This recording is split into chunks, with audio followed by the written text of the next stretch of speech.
काली बरसले बदरिया चुएल माड़ई। काली बरसले बदरिया चुएल माड़ई हो चुएल माड़ई। काली बरसले बदरिया चुएल माड़ई। काली बरसले बदरिया 5 रुपया हमरे ससुर की कमाई। 5 रुपया हमरे ससुर की कमाई।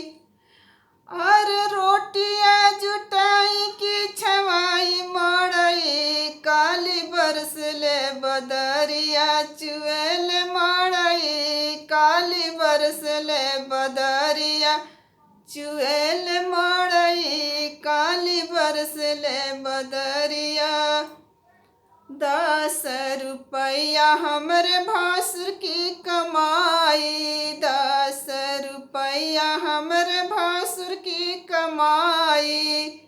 अरे खर्चा जुटाई की छवाई माड़ई। काली बरसले बदरिया चुएल माड़ई। काली बरसले बदरिया चुएल माड़ई।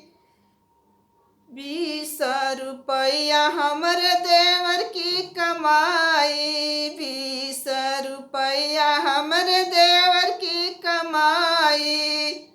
और नाथिया गढ़ाई की छवाई माड़ई। काली बरसले बदरिया चुएल माड़ई। काली बरसले बदरिया चुएल माड़ई। काली बरसले बदरिया 20 रुपया हमरे साजन की कमाई।